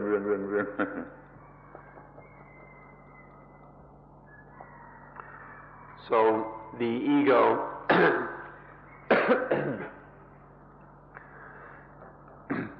the ego is what carries the burdens of life. The ego is what makes life into a burden. If there was no ego, life would not be a problem, life would not have any problems. When there is, whether it's a positive ego or a negative ego, whether it attaches in a positive way or a negative way, all of these are still burdens. Positive things are burdensome in one way, negative things are burdensome in another way, but it's all heavy and painful nonetheless. Therefore, the one who doesn't give any meaning to positive and negative is one who doesn't feel any burdens. As long as we still take things to be positive and negative, then these things will become burdensome. But when the one whose mind is above all positive and negative, that one is free. That person doesn't carry, that mind doesn't carry any burdens. มันเป็นความยากลำบากยากที่สุดที่จะมองเห็นว่าแม้ positive ego ก็เป็นของหนักเช่นเดียวกับ negative แต่เราก็ชอบ positive เดี๋ยวนี้ทั้งโลกบูชา positive เราก็ชอบ positive เราชอบหัวเราะเราชอบดีใจเราชอบพอใจในแง่ของ positive เราไม่เห็นเป็นของหนักเพราะมันเป็นความหนักที่หลอกลวงที่สุดที่เข้าใจยากที่สุดแต่ตอนคิดดูง่ายๆก็ได้ถ้าให้หัวเราะทั้งวันก็ตายถ้าดีใจที่ทั้งวันมันก็นอนไม่หลับเมื่อกินข้าวไม่ได้มันก็ตายเหมือนกัน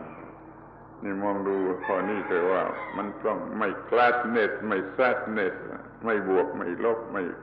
positive ไม่ negative นั่นมันจึงจะเป็นอิสระเป็นเสรีภาพเป็น emancipation อยู่เหนือความทุกข์ทั้งปวง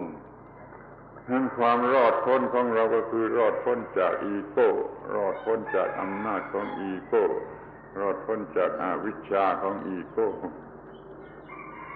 มีจุดหมายปลายทางเป็นอย่างนี้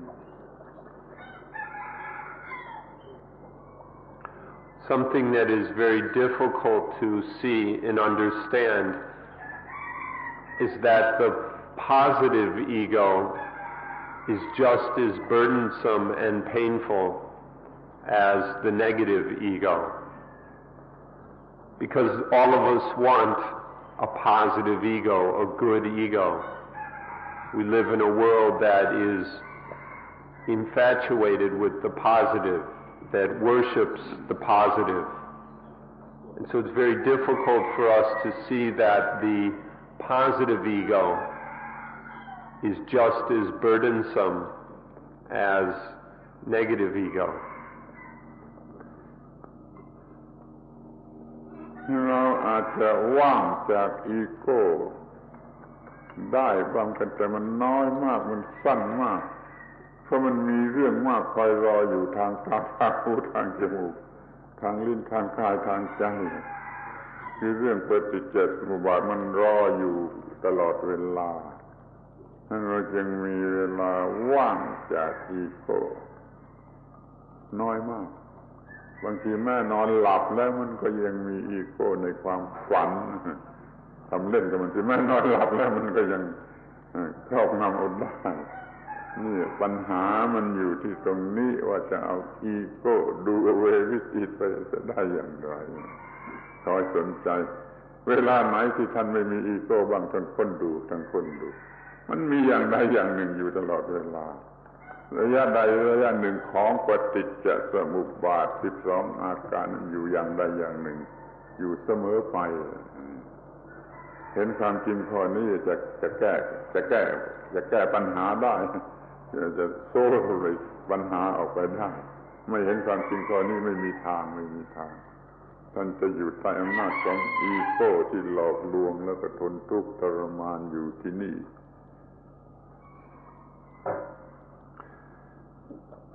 One way to help you see how heavy the good positive ego is, for example, laughter. If you laughed all day long from dawn to dusk, it would probably kill you. Or if you were happy all day long, then you wouldn't even be able to go to sleep. If you observe things like laughter and happiness, which people want so badly and worship so highly, if you look at them honestly, you'll see that these aren't really natural, healthy, or even sane. Then you'll see why we say that even the positive ego is a burden. If we can look at this more and more carefully, clearly, honestly, then we have the potential of getting free. As long as we're trapped in ego, as long as we're carrying around these burdens, then life is painful. But when we let go of ego, when we understand what's being talked about and let go of ego, then life is free. This is what we call liberation or salvation. So observe things very carefully. Notice, if you watch carefully, for example, you see that there are only very few moments when the mind is free. There aren't that many moments when the mind is free of ego.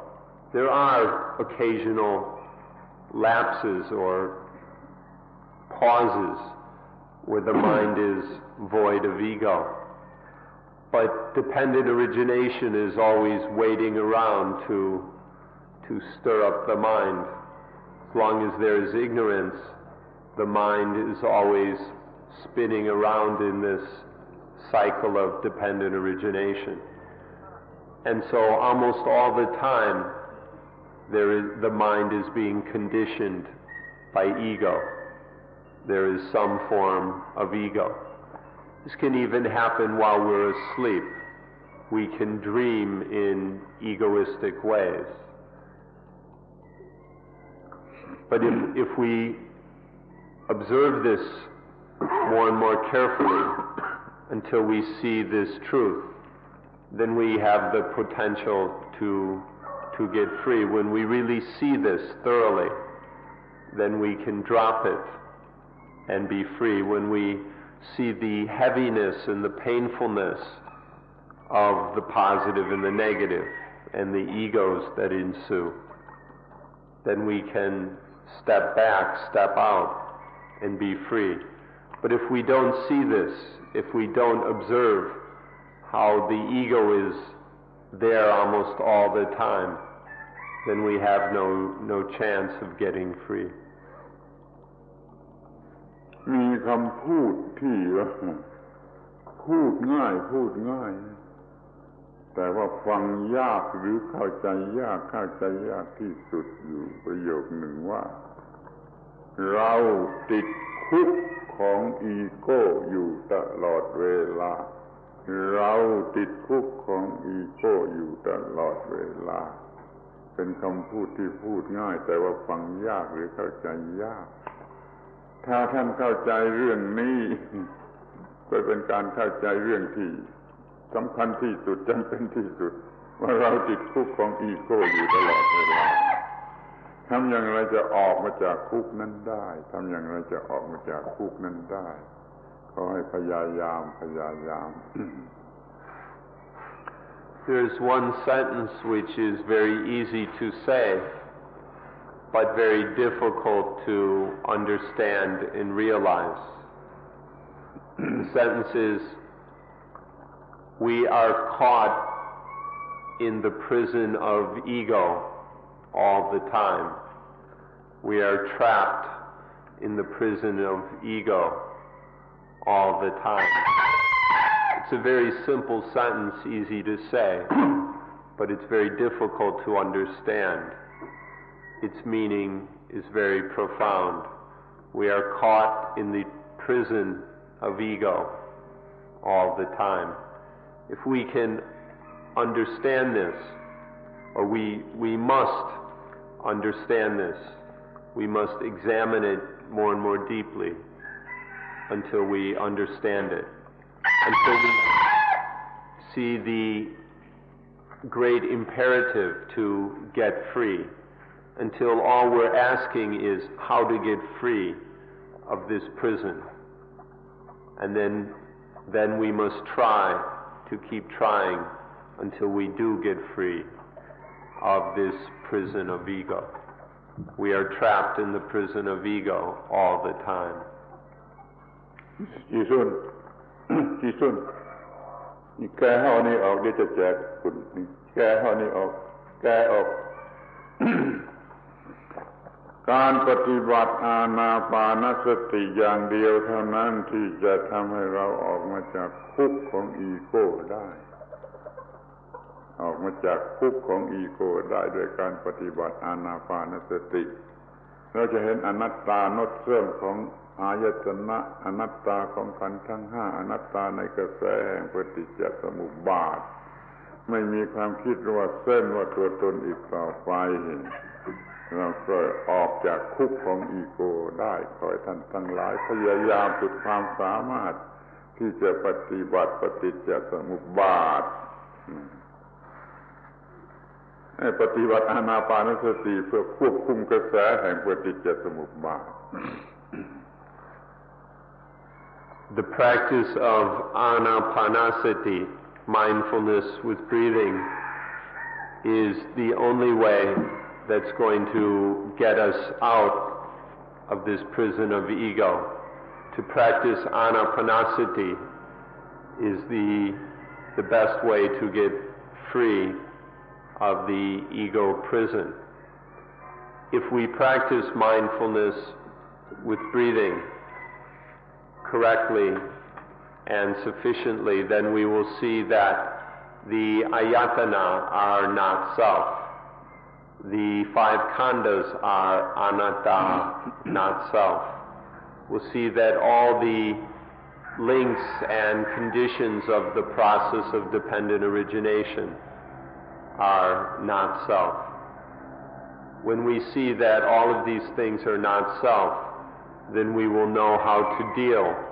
with all the experiences of life. We won't fall into the illusion of positive and negative. So please do your best to practice mindfulness with breathing so that we see that everything is not self,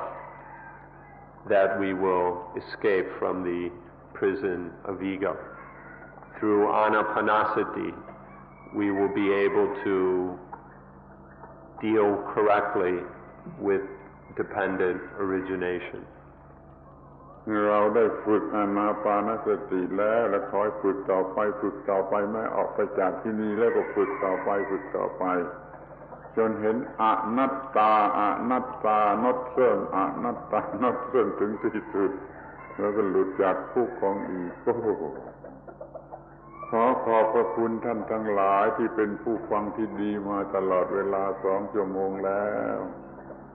ขอยุติการบรรยายในวันนี้ไว้แต่เพียงเท่านี้ So you've been practicing anapanasati now for over a week. You've been practicing it. You should know how to practice. So keep on practicing. Continue to develop this until we realize the truth of not self. Keep practicing anapanasati until anatta or not self becomes absolutely clear. And then we will escape from the prison of ego. Thank you for being good listeners. We'll end. This is all for today's talk. วันนี้จะแจกของที่ระลึกเรียกว่าดอกกันนิกาคือดอกไม้สัญลักษณ์แห่งความรอดพ้นคุณช่วยแจกที่นี่คุณช่วยถือไปแจกทุกคนคุณมาเกิดมา Could you take ให้เขาหยิบเอาหน่อยหนึ่งCould one of you come and take this plate?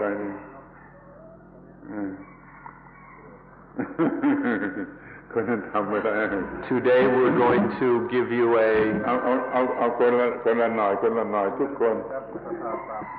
souvenir of Suan Mo. They're called Ganika. Could everybody just take Just take a little bit so there's enough for everybody. ส่งไปที่เดินไปที่คนนี้เดินไปที่คนนี้ก็งุ่มง่ามเลยเดินไปทุกคนเดินไปทุกคนเดินไปทุกคน Please don't take too much. สัญลักษณ์แห่งความสะอาดสว่างสงบหลุดพ้นจากอีโก้ These are Ganika flowers. They're a symbol of liberation. มันมาจากอินเดียเรียกว่ากันนิกา They come from India. They're a symbol of the mind that is clean, clear, and calm. คือมันเป็นยัสมินชนิดหนึ่งในบรรดายัสมินทั้งหลายดอกยัสมินทั้งหลายนี่ก็เป็นยัสมินชนิดหนึ่ง It's a variety of jasmine that comes from India. กันนิกาพอค่ำลงก็บานดอกไม้นี้พิเศษดอกไม้อื่นบานเวลาเช้าดอกไม้นี้บานเวลาพวก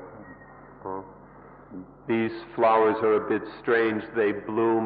at dusk instead of in the morning like most flowers. They open up at dusk.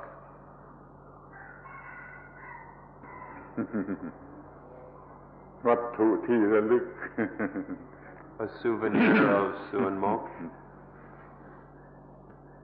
Memorial object of coming here.